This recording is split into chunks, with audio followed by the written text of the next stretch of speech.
Hey guys, welcome to Sleepy Classes. कैसे hopefully आप अपने घर में सब अच्छे होंगे। तो गाइस अच्छे रहिए, ध्यान रखिए अपना। एंड गाइस आज हम डिस्कस करेंगे डिकॉर्ड स्पेक्ट्रम सीरीज में British East India Company. Hopefully first two session आपने देखे होंगे जहां पर हमने Portuguese and Dutch East India Company को काफी डिटेल में कवर किया था। इनकेस अगर आपने वो सेशन अभी तक नहीं देखे तो आपको डिस्क्रिप्शन में लिंक मिल जाएगा। इस सेशन के बाद आप दोनों सेशन को बहुत ही इजीली एक्सेस कर पाएंगे। अब देखिए, मॉडर्न हिस्ट्री को हम डिटेल में क्यों कवर कर रहे हैं, इसके पीछे का क्या रीजन है आपको पता ही है। यूपीएससी में, इवन स्टेट पीसीएस में, जहां पर भी हिस्ट्री का सिलेबस है वहां पर मॉडर्न हिस्ट्री की जो वेटेज है वो हमें ज्यादातर देखने को मिलती है। और इसी वजह से हम जो स्टैंडर्ड बुक है स्पेक्ट्रम उसको काफी डिटेल में कवर कर रहे हैं कि आपके डाउट्स भी क्लियर हो जाए और साथ साथ घटना चक्कर में उसी टॉपिक से हम क्वेश्चन कवर करेंगे जहां पर आपकी रिवीजन भी साथ साथ हो पाए। तो चलिए सेशन को स्टार्ट करते हैं। अब देखिए, ब्रिटिश ईस्ट इंडिया कंपनी हमारे प्यारे भारत में कब आई थी? 1600 में। और ब्रिटिश ईस्ट इंडिया कंपनी ने फर्स्टली, थोड़ा सा मैं आपको समझा देता हूँ। सर फ्रांसिस ड्रेक ने डिफीट किया था स्पेनिश आर्माडा, जो स्पेनिश शिप्स थी उनको डिफीट किया था। और उसके बाद ब्रिटिशर्स ने धीरे धीरे ईस्ट इंडिया की तरफ अपने आप को स्टेब्लिश किया। और क्वीन एलिजाबेथ फर्स्ट ने रॉयल चार्टर एक्ट के थ्रू फरमान दिया कि आप 15 सालों के लिए ईस्ट इंडिया में जाकर ट्रेड कर सकते हैं। मतलब जो इंडिया वाला रीजन है या फिर इंडिया के आसपास वाले रीजन है, स्पाइस आइलैंड इंडोनेशिया को कहा जाता था, तो वहां पर जाकर आप ट्रेड कर सकते हैं। और 1609 में ये जो बेसिकली फरमान था यहाँ पर 15 सालों के लिए दिया गया था इनिशियली, और बाद में ये इन्फिनिटी टाइम के लिए कर दिया गया था कि आप जब तक चाहे ट्रेड कर सकते हैं। और थोड़ा सा आपको यहाँ पर समझना होगा, हमने प्रीवियस सेशन में जैसे डच ईस्ट इंडिया कंपनी समझा और उससे प्रीवियस सेशन में हमने पुर्तगीज समझा। तो डच अपने आप को स्टेब्लिश कर चुके हैं, पुर्तगीज 1498 में आए थे, तो पुर्तगीज भी काफी यहाँ पर स्ट्रांग थे। तो देखिए, ब्रिटिशर्स के पास इतना पैसा तो नहीं था डच और पुर्तगीज इतना, लेकिन इनका जो संगठन था वो बहुत मजबूत था। और इसी के दम पर स्टार्टिंग में तो इन्होंने मसाला में ही ट्रेड किया। फिर धीरे धीरे इन्होंने समझा कि इंडिया में हम सिल्क का ट्रेड कर सकते हैं और भी बहुत सारे सेक्टर्स हैं जहां पर हम ट्रेड कर सकते हैं। फर्स्टली इन्होंने अपने आप को स्टैब्लिश किया था मसाला, जो मसाला का ट्रेड होता था उसी में। उसके बाद देखिए यहाँ पर जो ब्रिटिश ईस्ट इंडिया कंपनी थी, और ये एक तरह की प्राइवेट कंपनी थी और धीरे धीरे अपने आप को स्टैब्लिश कर रही थी। स्टार्टिंग के फेज में तो इनको बहुत ज्यादा दिक्कत हुई थी क्योंकि पुर्तगीज का दबदबा था, और मुगल इरा में भी पुर्तगीज जो मुगल किंग थे उनका भी रिलेशन पुर्तगीज के साथ काफी अच्छा था। डेट्स वाई यहाँ पर जो ब्रिटिशर्स हैं उनको स्टैब्लिश करने में बहुत ज्यादा दिक्कत आ रही थी। और फर्स्ट फैक्ट्री स्टैब्लिश करी थी सूरत में 1608 में। और उसके बाद देखिए, कैप्टन विलियम हॉकिंस, ये इनको जेम्स फर्स्ट ने भेजा था जो कि किंग थे इंग्लैंड के, मुगल कोर्ट में। और जहांगीर ने इनको फर्स्टली तो परमिशन दे दी, लेकिन लेटर ऑन पुर्तगीज के दबाव में ये जो परमिशन दी गई थी, मतलब फरमान दिया गया था, इसको फिर यहाँ पर मना कर दिया गया था। और 1611 या फिर 12 में जो ब्रिटिशर्स हैं उनका पुर्तगीज के साथ बैटल भी हुआ था। और ब्रिटिशर्स के एक नेवी कैप्टन थे, कैप्टन मिडल्टन, इन्होंने पुर्तगीज की बहुत सारी शिप्स को डिस्ट्रॉय कर दिया था। और जो एक तरह से दबदबा था सूरत कोस्ट में, वो दबदबा ब्रिटिशर्स ने कहीं हद तक उसको सप्रेस कर दिया था। और यहाँ पर आपको एक नाम याद रखना है, राल्फ फिच। ये फर्स्ट इंग्लिश मर्चेंट थे जो अकबर के समय में आए थे 1585 में। और ये इस तरह से क्वेश्चन पूछे जाते हैं कि फर्स्ट ब्रिटिश मर्चेंट कौन थे जो इंडिया में आए थे अकबर के समय में, तो आपने याद रखना है राल्फ फिच। और देन हम यहाँ पर देखेंगे। अब देखिए, एक क्वेश्चन आपने ये भी याद रखना है कि जो विलियम हॉकिंस थे ये कौन सी शिप में आए थे, तो इनकी शिप का नाम था हेक्टर। अब जो स्टेटमेंट वाले क्वेश्चन आते हैं ना, उनमें इस तरह के क्वेश्चन बन जाते हैं और यहीं पर हम कंफ्यूज हो जाते हैं, तो आपने शिप नेम भी याद रखना है।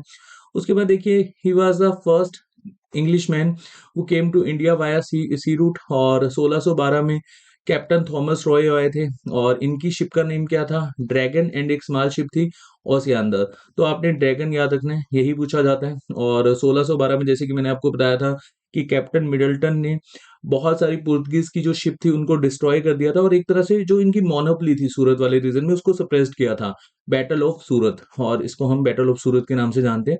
And then Mughal empire Jahangir काफी ज्यादा यहाँ पर एक तरह से ब्रिटिशर से इम्प्रेस्ड हुए थे, और उसके बाद इन्होंने एक फरमान इशू करा था कि आप इंडिया में ट्रेड कर सकते हैं। और फिर यहाँ पर सूरत में फैक्ट्री एस्टेब्लिश करी गई थी, और फर्स्ट इंग्लिश फैक्ट्री थी मसूलीपट्टनम में 1611 में। और ये यहाँ पर किसके द्वारा परमिशन दी गई थी? जो गोलकुंडा के रूलर थे, और गोलकुंडा के रूलर ने इनको ट्रेड फ्री करने की अनुमति भी दी थी, वो हम लेटर ऑन डिस्कस करेंगे। अब देखिए 1612 में थॉमस राय 4 साल के लिए मुगल जो एक तरह से मुगल टेरिटरी थी उसमें रहते हैं 1619 तक। और यहाँ पर जो थॉमस रॉय थे, इनका मेन यहाँ पर रोल था कि जिन्होंने ब्रिटिशर्स को इंडिया में स्टैब्लिश किया था। तो देखिए, फर्स्टली आपको यहाँ पर याद रखना है कि सूरत के बाद जो मेजर पार्ट थे इंडिया में, वहां पर भी फैक्ट्रीज एस्टेब्लिश करेगी। और कहाँ कहाँ पर हम एक बार देख लेते हैं, जैसे आगरा में, अहमदाबाद में, बारूच में। और कमर्शियल ट्रीटी नहीं हो पाई थी, लेकिन यहाँ पर जो फैक्ट्रीज हैं वो स्टेब्लिश कर पाए थे। और 1662 में 1662 में चार्ल्स सेकंड की शादी हो जाती है, जो पुर्तगीज किंग की सिस्टर थी, कैथरीन ऑफ बर्गेंजा, उनके साथ। और उसके बाद चार्ल्स सेकंड को जो बॉम्बे वाला रीजन है वो एज अ डॉवरी गिफ्ट करा जाता है। और लेटर ऑन ये जो बॉम्बे वाला रीजन है, Charles second British East India Company को रेंट पर दे देते हैं। तो मेरा क्वेश्चन है आपसे, कितने रुपए में या फिर कितने पाउंड पे रेंट पे देते हैं? वैसे पाउंड पर देते हैं। तो आप मुझे कमेंट सेक्शन में बताइएगा। मैंने काफी बार इसको घटना चक्कर में कवर किए, तो होपफुली यहाँ पर इसका आप आंसर कर पाएंगे। और यहाँ पर देखिए, ब्रिटिश ईस्ट इंडिया कंपनी ने सेकंड फैक्ट्री एस्टेब्लिश करी थी मसूलीपट्टनम में। और ये कहाँ कब करी थी? 1660 में। और देन उसके बाद थर्ड फैक्ट्री अरमा गांव में, जो बिल्कुल मद्रास के पुलिकेट के पास है। और देखिए, यहाँ पर आपको एक चीज याद रखनी है कि गोलकुंडा के जो रूलर थे, उन्होंने गोल्डन फरमान कब दिया था? 1632 में।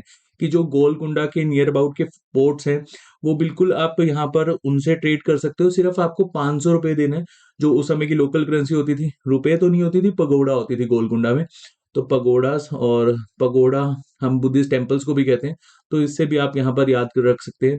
वैसे यहाँ पर देखिए, ये करेंसी है, वो टेम्पल्स को कहा जाता है। ऐसा कोई लिंक तो नहीं है, बट फिर भी आपको यहाँ पर थोड़ा थोड़ा अपने आप को याद रखना होगा, और इस तरह की ट्रिक से आपको याद भी रहता है।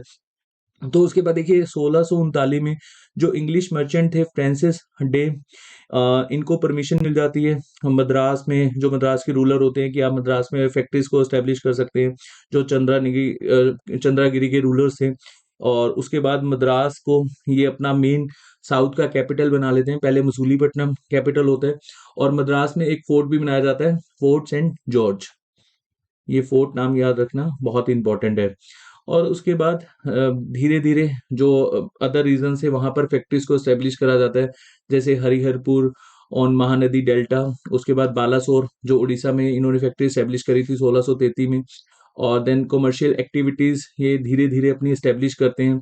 फिर देखिए, 1667 में जो बंगाल वाले रीजन है, वहां पर भी ट्रेड करने की परमिशन मिल जाती है। और ये परमिशन किसको मिलती है? जेरार्ड औंगियर को। और किससे परमिशन मिलती है? मुगल किंग औरंगजेब। औरंगजेब का जो टेन्योर है वो तो आपको पता ही है, 1658 से लेकर 1707 तक। हम मुगल इरा भी डिस्कस करेंगे, हालांकि स्पेक्ट्रम में डिक्लाइन ऑफ मुगल इरा है, लेकिन हम मुगल इरा को कंप्लीट डिस्कस करेंगे, तभी आप थोड़ा सा समझ पाओगे कि डिक्लाइन कैसे हुआ था, और किस तरह से हम कनेक्ट कर सकते हैं डिक्लाइन फेज को। चलिए, नेक्स्ट हम देख लेते हैं कि जो शाह शुजा है, यहाँ पर इनसे परमिशन मिली थी कि ये जो बंगाल के अदर रीजन से वहां पर फैक्ट्रीज एस्टेब्लिश कर सकते हैं, जैसे हुगली में 1651 में। जहां पर ईयर लिखा हुआ है, बस वही आपने याद रखना है। बाकी आपको फैक्ट्रीज का बताओ, और यहाँ पर ईयर इंपॉर्टेंट नहीं है सभी फैक्ट्रीज की कौन सी फैक्ट्रीज कब एस्टेब्लिश करेगी थी। फिर राजमहल में, पटना में, कासिम बाजार में। एंड देखिए, ब्रिटिश ईस्ट इंडिया कंपनी इस फरमान को गलत वे में यूज कर रही थी। इनको फरमान दिया गया था कि आप अपनी फैक्ट्रीज को एस्टेब्लिश कर सकते हो, लेकिन धीरे धीरे ये फोर्टिफिकेशन करना स्टार्ट कर देते हैं। और इसी के चलते हुए जो मुगल इरा था, मतलब मुगल रूलर थे, उनके साथ जो इनके रिलेशन थे वो बिगड़ जाते हैं। और फिर यहाँ पर औरंगजेब, जो यहाँ पर परमिशन दी गई थी कि बंगाल में आप ट्रेड कर सकते हो, वो परमिशन इनसे ले ली जाती है, और औरंगजेब रिकैप्चर कर लेते हैं हुगली को 1686 में। एंड देन उसके बाद, इस इंसिडेंट के बाद, जो जॉब चारनोक थे, उन्होंने रिकंसाइल किया जो रिलेशंस थे मुगल के साथ। और फिर धीरे धीरे इनको एरियाज वापस मिले। सबसे पहले कौन सा एरिया वापस मिला था? सुल्तानती। और फिर 1690 के आसपास जो 3 एरियाज हैं, सॉरी 1698 के आसपास 3 एरियाज की जमींदारी मिल गई थी।